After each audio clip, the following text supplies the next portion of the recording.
നമസ്കാരം. Raf talk മലയാളത്തിലേക്ക് അവർക്കും സ്വാഗതം. Well done boys.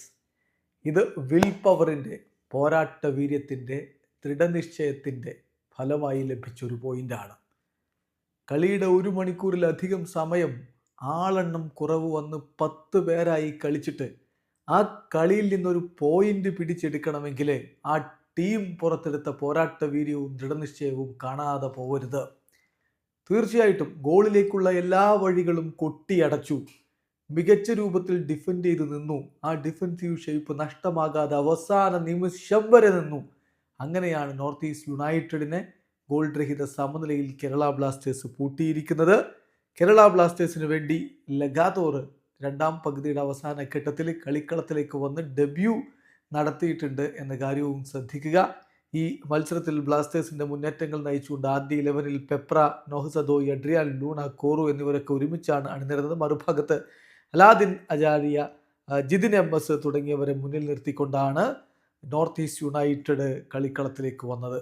മത്സരത്തിൻ്റെ 30-ാമത്തെ മിനിറ്റിലാണ് കളിയുടെ ഗതി തന്നെ മാറ്റിമറിച്ച ബ്ലാസ്റ്റേഴ്സിന്റെ പദ്ധതികളെ ആകെ തകിടം മറിച്ച ആ റെഡ് കാർഡ് വന്നത്. ഐബാൻ ഡോലിങ് അദ്ദേഹത്തിൻ്റെ ഒരു നിമിഷത്തെ ഒരു മാഡ്നസ്, അതാണ് ആ റെഡ് കാർഡ് ഉണ്ടാക്കിയത്. അലാദിൻ അജാരി ആ രൂപത്തിൽ ബ്ലാസ്റ്റേഴ്സിൻ്റെ ഡിഫൻസിനെ പ്രകോപിപ്പിച്ചുകൊണ്ടിരുന്നു. മിലോസ് ഡെൻസിച്ചിനെ പ്രകോപിപ്പിച്ചിരുന്നു. അതുപോലെ തന്നെയാണ് ഐബാന് അതിൽ വീണുപോയി എന്നതേ പറയാനുള്ളൂ. ആ ഹെഡ് ബട്ട് അവസാന നിമിഷം ശക്തമായിട്ട് അദ്ദേഹം തല മുന്നോട്ടിടിക്കാൻ ശ്രമിച്ചു. അത് ഡേഞ്ചറസ് ആയിട്ടുള്ള മൂവാണ്. റഫറി കൃത്യമായി റെഡ് കാർഡ് കൊടുത്ത് വിടുകയും ചെയ്തു. 30 മിനിറ്റേ അപ്പോൾ കളിക്ക് പ്രായമായിരുന്നുള്ളൂ. പിന്നെയും 1 മണിക്കൂറിലധികം സമയം കളിക്കണം. ആ സമയം 10 പേരായി ചുരുങ്ങിയിട്ടും പിടിച്ചു നിന്ന ബ്ലാസ്റ്റേഴ്സിന് കൈയടിച്ചേ പറ്റൂ. രണ്ടാം പകുതിയുടെ അവസാന ഘട്ടത്തിലാണ്, 90-ാമത്തെ മിനിറ്റിന് ശേഷമാണ് ഹീസസ് ഹിമിനിസിനെ കളിക്കളത്തിലേക്ക് വിട്ടത് എന്ന കാര്യം ഓർക്കുക. അതായത് കളി വിജയിക്കുക എന്നതിലേക്ക് പോയാൽ അത് റിസ്ക്കാണ്.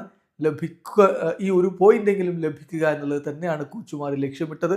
അതുകൊണ്ടാണ് അങ്ങനെ ചെയ്തത്. അവസാനം വെറും 5 മിനിറ്റ് മാത്രം അഡീഷണൽ ടൈമുള്ള സമയത്ത് 90 മിനിറ്റും കഴിഞ്ഞിട്ട് ഹീസസ് ഹിമിനിസിനെ ഇറക്കുമ്പോൾ കാര്യം കൃത്യമാണല്ലോ. അവസാനം എന്തെങ്കിലും പഴുത് കിട്ടിയാൽ, ഗോളടിക്കാൻ കഴിഞ്ഞാൽ അത് ഉപയോഗപ്പെടുത്താമെന്ന് മാത്രമേ ആ ഘട്ടത്തിൽ ഉദ്ദേശിച്ചിട്ടുള്ളൂ.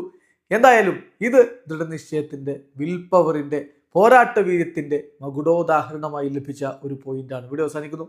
ഫുട്ബോൾ ലോകത്തെ കൂടുതൽ വിശേഷങ്ങളുമായി റാഫ് ടോക്സ് വീണ്ടും എത്താം.